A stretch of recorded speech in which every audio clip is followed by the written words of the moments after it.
of this turmoil, thousands of Americans flocked to hear the sermons of a charismatic preacher named Jim Jones. A fiery orator, Jones's early speeches were a mixture of socialist ideals and Christian redemption. If there was anything universal about the temple experience and what it was that drew people, it was... So this is going to be another very interesting rabbit trail of this story, is that is Jim Jones's son. His name is Stephen Gandhi Jones. You know, he actually had an adopted black son that he named Jim Jones Jr. Yep.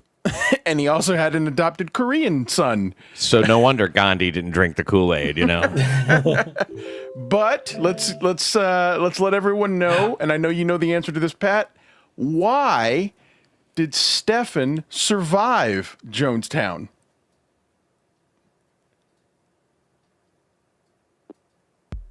Okay. Oh, I thought you wanted other people to answer. Oh, no, I was asking you. Because he was on the basketball team and they had to go play the Guyana national team. Because he was on the Jonestown traveling basketball team. That is another aspect. We've talked about monkeys, we've talked about gay mafia, and now the Jonestown Globetrotters. The Jonestown had a basketball team that was traveling, and Stephen Gandhi Jones was the team captain. Not a joke, and we're about to talk about it. Not a joke. He's the token white guy.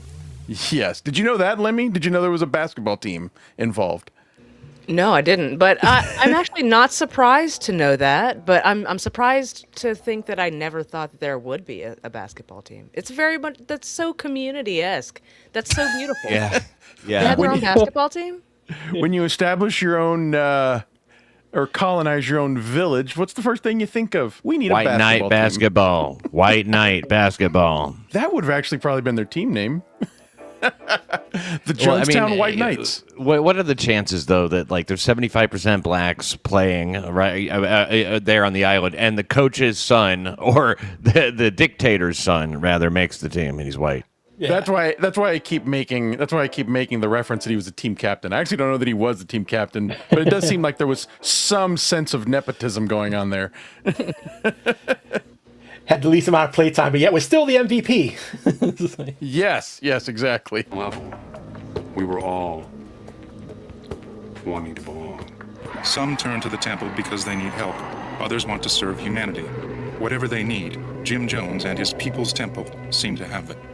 The only way it's going to get better is through us and what we can do in the world. And that was everything from gradual social change to violent revolution to cleaning up after nuclear fallout. Jim Jones claimed special powers to heal the sick and dying. Staged healings were a popular attraction at temple meetings.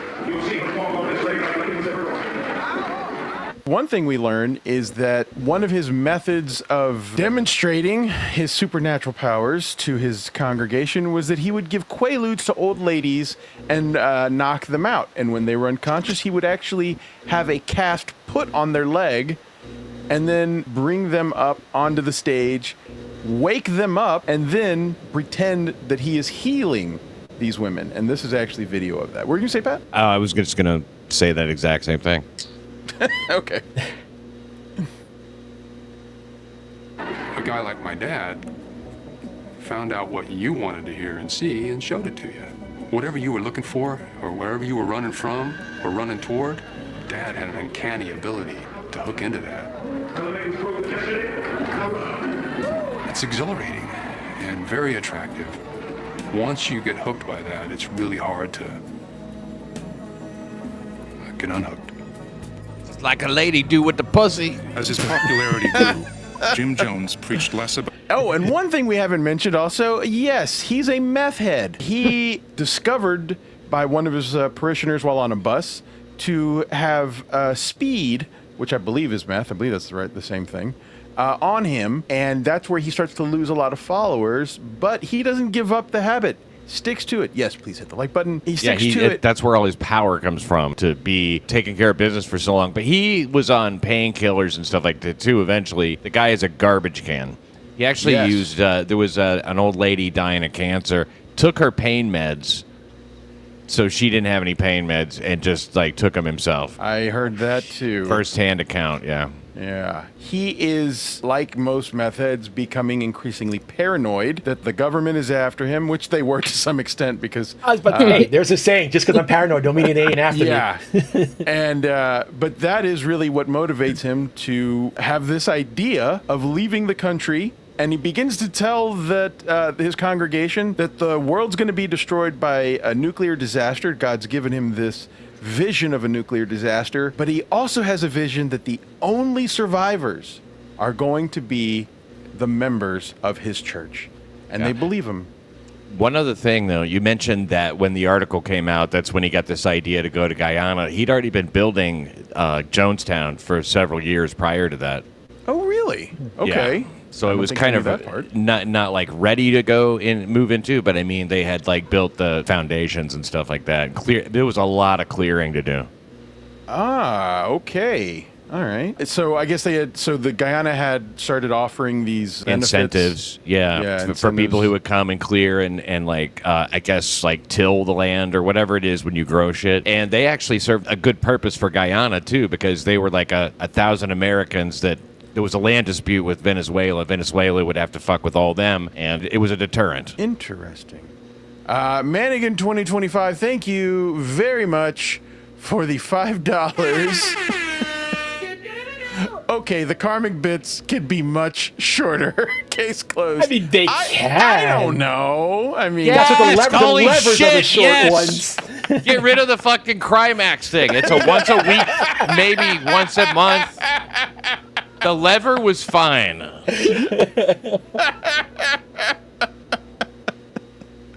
I don't know. They could be a little longer.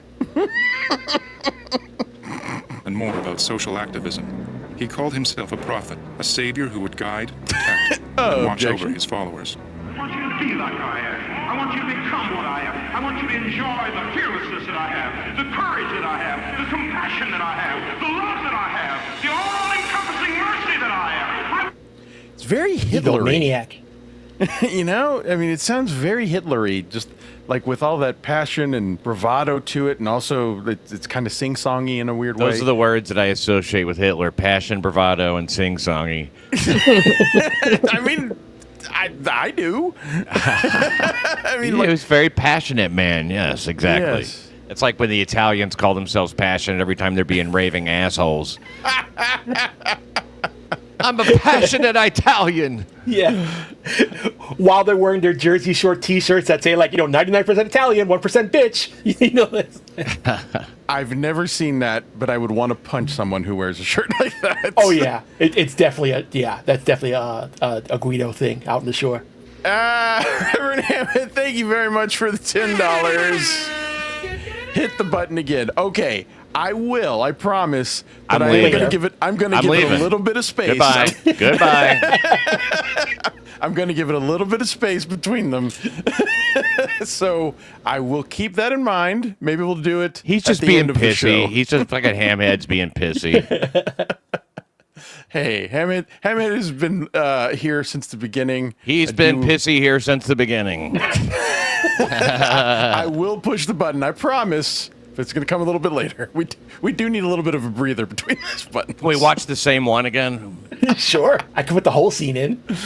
We have one good one around the corner, but here we go. I want you to be what I am and something greater. Jim Jones's devoted followers referred to him as Father. Many signed over their paychecks, possessions, even their homes. But at the height of his power, a darker side of Jim Jones emerged. Former Temple members accused Jones of physical and sexual abuse, mind control, and forced druggings. In 1977, as media interest grew, Jim Jones and hundreds of his supporters left San Francisco, California. They set out for Guyana. And you know what a weird part about that is also is that wasn't the first move. They moved from Indiana to I forget where in California, but there was originally one place in California. Then they moved from there to San Francisco. So I can't help but wonder now that you're saying that he was, building for a couple of years. I wonder if those were all kind of, to some extent, tests or momentum for him to realize, okay, if I do want to leave, I do have the power to bring these people with me. That makes sense? Well, the reason to leave Indiana is obvious, to go to the Yes. West Coast, and then I guess they just zeroed in on it. But yeah, I guess it definitely did prove that there was some who would go with him. Yeah, It gave him the strength to ask, to some weird extent. Did you know that, Lemmy, that they had moved from Indiana to California and then to San Francisco? And in hindsight, it is kind of funny to kind of think about. We were speculating as to why he went to California, which was there was a lot of young people. That's where people were going. It was the 60s, and it was a huge congregation. But I also kind of think now in hindsight, he was going for gay stuff. I really kind of do think that now, that he was seeing, wait, being gay is okay there. It's becoming more accepted. And I wonder if that was part of his motivation. I do wonder. to go to San Francisco. San Francisco specifically, yes. Well, I mean, it was, remember the song, all those who go to San Francisco with flowers in their hair. It was a center of the counterculture and, particularly susceptible, I think, to his kind of bullshit. I didn't think about that song, but I do actually believe that now. Maybe that is true. Interesting. I doubt they had flowers in their hair. I'm certain he did. Determined to build a new community in the South American country. In the middle of the jungle, 150 miles from the capital of Georgetown, People's Temple built what was to be a socialist paradise on Earth. They called it Jonestown, after their leader. Because of Father's example here in Guyana, we're building equipment and doing things to feed hungry people and set up a little town, an actual community or a country of our own where we can live the way we like to live with our own lifestyle, not to be interfered with people from the outside and to help starving masses of the world. As the allegations in the United States intensified, Temple members continued to flock to the remote outpost. Interesting. Cali was an epicenter of cults in the 60s and 70s. Yeah, the more that I think about it, that does actually really start to make a little bit more sense. And then also here's vampires the in the article. 80s. Vampires? Yes. What? and vampires in the 80s. Ah. all Serial right. killers, a lot of serial killers out there. What do you mean by vampires? Lost Boys. Ah. I got you, see, Lemmy.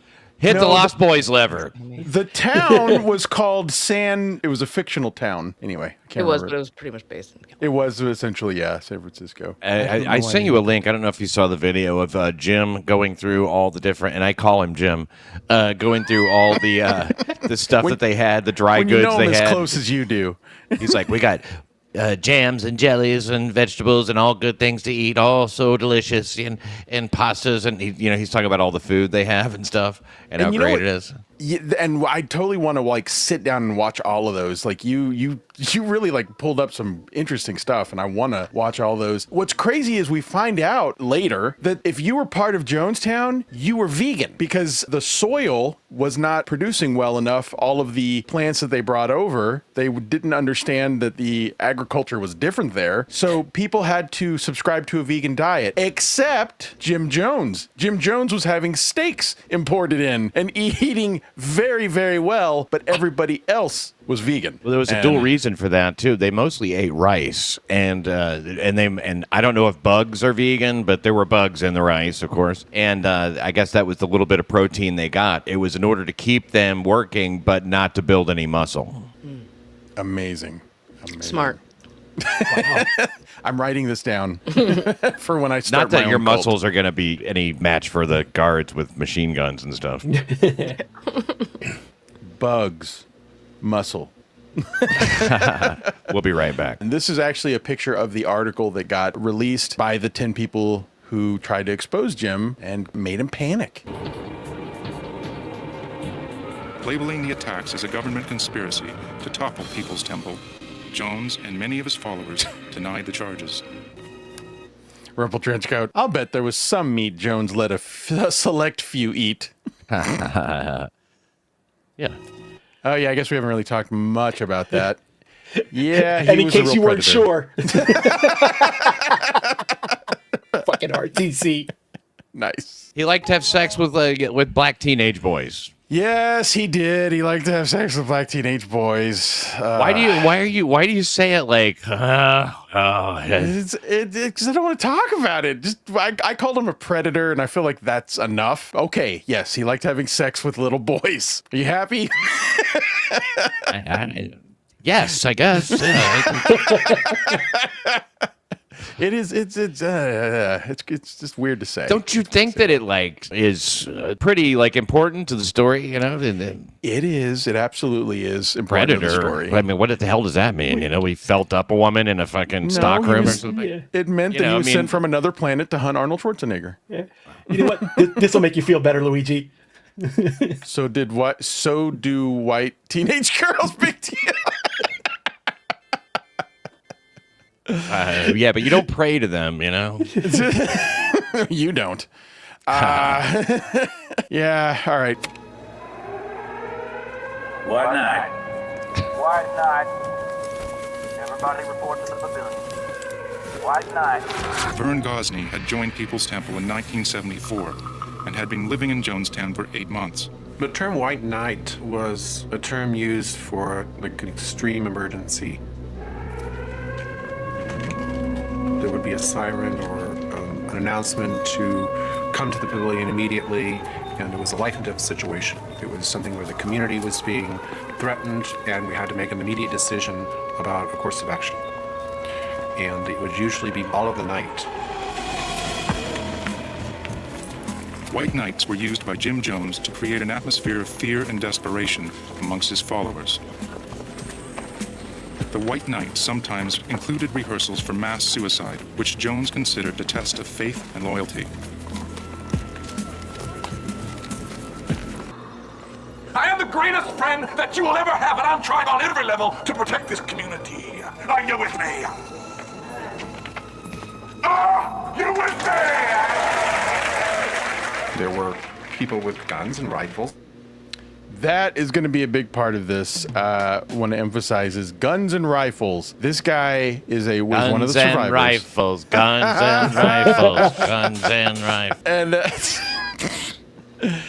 this guy is literally telling us when his suspicions start to set in that something is wrong. And I find that to be like really one of the most fascinating parts of this story, because when we hear like where this starts and where it ends, it seems like such a drastic change. But he is saying literally he's starting to notice these things. And now he's noticing, wait a minute, people are holding guns on us. Whereas the whole thing that was being sold to them from Jim Jones was that the guns were to protect them. I think that's a really interesting part of the story. It is. Surrounding the assembly. There were guns and People rifles. that I knew for years with guns. Oh, yeah. And they weren't Do that info pad, there you go. inward. And so there was a sense of an armed encampment. Go on, back to bed. You know how pissed I would be if I was told to get out of bed just to be told to go back? Sometimes these things would last all night. They're probably relieved. Yeah, I mean, like these things were fucking ridiculous. And he was talking in the loudspeakers sometimes just 24 hours a day, playing tapes of him when he had to sleep. I mean, Yeah. it was just a horrible place. But I love that, like, well, I thought that something was wrong when I saw the guns and rifles. But it's also like, oh, you thought it was normal for your socialist church leader to take you to Guyana. That none of that raised a red flag. Shows how Talk weird the about 60s suicide. Yes. were. Yeah. Wake you out how of a do dead you- sleep at 4 a.m. Yes. Exactly. yeah. Also, how do you practice suicide? That's what they're saying, practicing it. We're going to actually talk about it because, Okay, because that the whole confused me. the Well, whole they're like, thing drink about the poison Kool-Aid, Yeah. right? And then they just drank it and it wasn't poison. And he's like, an hour later, he'd go, that wasn't really poison. Y'all go back to bed. It's fine. supposedly, yeah, they would have like dinners, and he would stand up and just say, by the way, everybody, I mean, exactly like what Pat said, the stuff was poisoned, and everyone would be shocked, and he would like then say, I was kidding, ha ha ha. Psych. Yeah. and yeah, that's really what it was. And then sometimes he would bring them in to have like the process and the procedure down for them to pass around the Kool-Aid, pretending that there was poison in it. So that's why when the actual event happened, it was essentially a process by then. They knew what they were doing and had practiced it. Wow. It's insane. It's ridiculous.